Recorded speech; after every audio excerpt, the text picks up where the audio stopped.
to do to begin, we're going to have an ensemble presentation. It's going to be Auden Curlis, Sam Jacobson, and Parker Brown.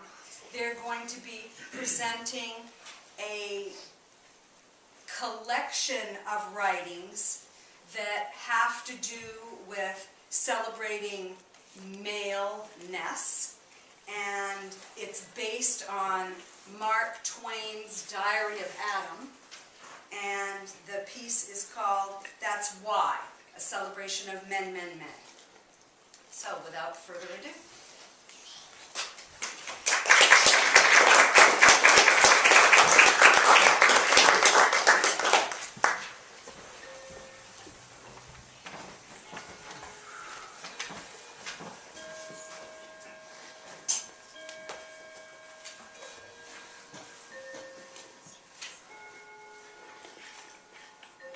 Ever since the beginning of time, guys have been given a bad rap.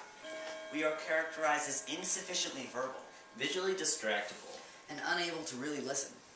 However, considerable evidence supports our greatness. In the Random House thesaurus, we have a lock on the words valiant, staunch, masculine, and lion-hearted, and lord and master. And thankfully, great thinkers and writers have risen in our defense to celebrate what it really means to be a guy. Mark Twain wrote Adam's Diary, John Gray wrote Men Are From Mars, and Dave Barry and others wrote really funny stuff. As the only runners of the human race to carry the torch of the Y chromosome, we come today to celebrate the glory of our gender. We present to you That's Why by various authors.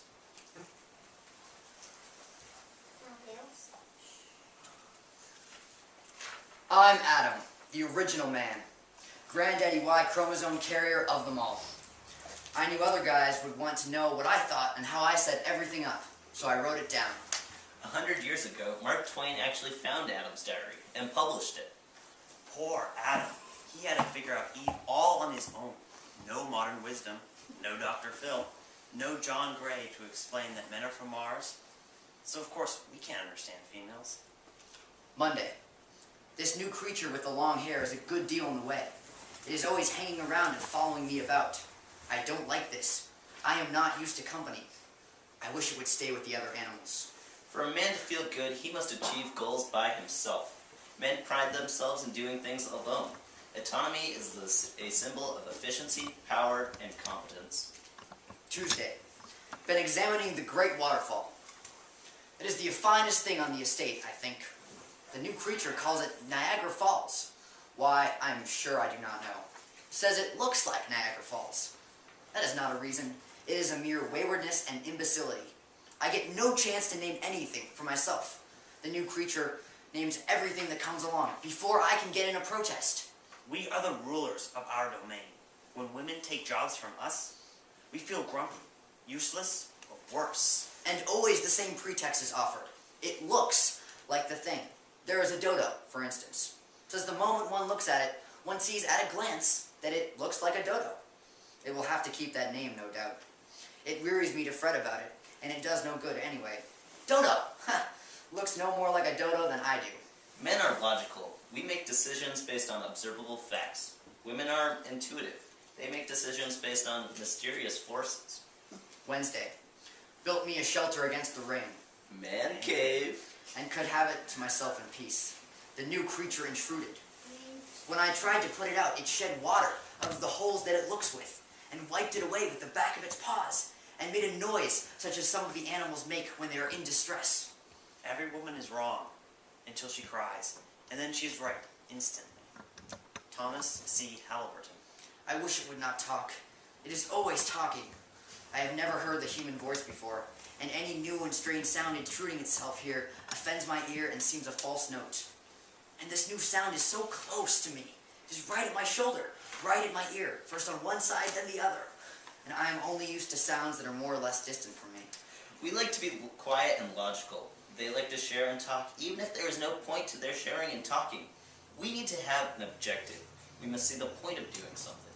We can't just share for the sake of sharing. Katharine Hepburn said, "Sometimes I wonder if men and women really suit each other. Perhaps they should just live next door and just visit now and then. Saturday. The new creature eats too much fruit. We are going to run short, most likely. We? Where did I get this word? The new creature uses it. Good deal of fog this morning. I do not get to go out in the fog myself. This new creature does. It goes out in all weathers and stumps right in with its muddy feet. And talks. It used to be so pleasant and quiet around here. 95% of man's attention is focused on one thing. 5% on checking on the environment. Women are just the opposite. They are continuously taking in everything that there is in the environment, whether it is useful or not. Monday. The new creature says its name is Eve. It says it is not an it is a she. This is probably doubtful, yet it is all one to me. What she is were nothing to me if she would just go by herself and not talk. A man falls in love through his eyes, a woman through her ears. Woodrow Wyatt. Tuesday. She has littered the whole estate with execrable names and offensive signs. This way to Whirlpool. This way to Goat Island. Cave of the Winds. This way. She says this park would make a tidy summer resort if there were any custom for it. Summer resort! Another invention of hers. Just words, without any meaning. What is a summer resort? But it is best not to ask her. She has such a rage for explaining. If something we said can be interpreted in two ways, and one of those ways can make you sad or angry, we meant the other. Dave Barry. Men are logical. Women are... Who knows? Friday. I went over the falls in a barrel. Not satisfactory to her. Went over in a tub. Still not satisfactory. Swam the whirlpool and the rapids in a fig leaf suit. It got much damage, hence tedious complaints about my extravagance. I am too much hampered here. What I need is a change of scene.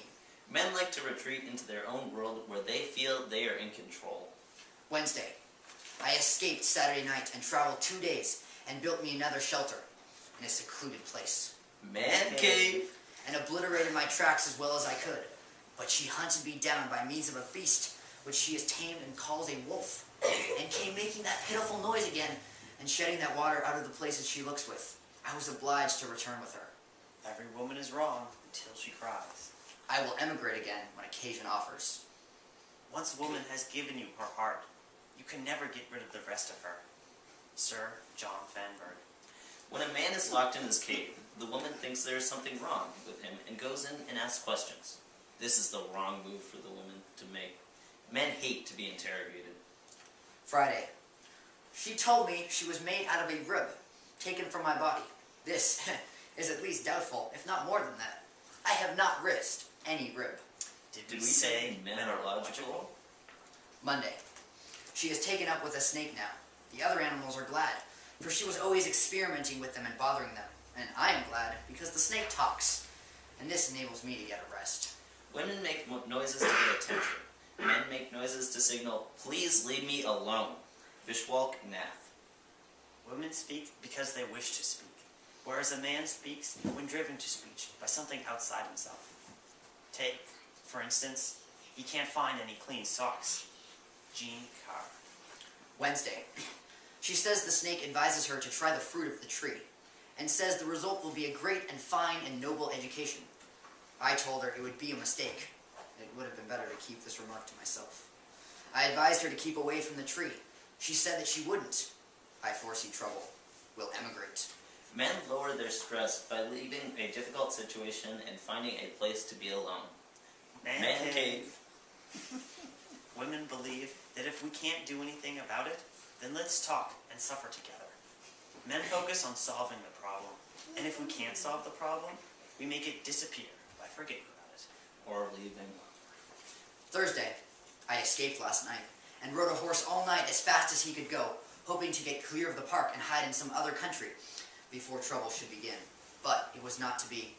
An hour after sunup, thousands of peaceful, grazing animals suddenly broke into a tempest of frightful noises and began destroying each other. I knew what it had meant. Eve had eaten that fruit, and death was come into the world. The frenzied tigers refused to desist, and would have eaten me if I had stayed. Run away! Run away! I found this place and was fairly comfortable for a few days, but she has found me out. Once a woman has given you her heart, found me out and named the place Tawanawanda. Says it looks like that. She brought some of those apples. I was obliged to eat them. I was so hungry. It was against all of my principles. But I find that principles have no real force, except when one is well fed.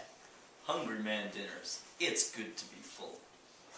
If you ever care about pleasing a man, bake him an apple pie. Betty Sunday. Crocker. Sunday. Once I realized we were making spectacles of ourselves with our lack of coverings, we crept down to where the wild beast battle had been and collected some skins. I made her patch together a couple of suits, proper for public occasions.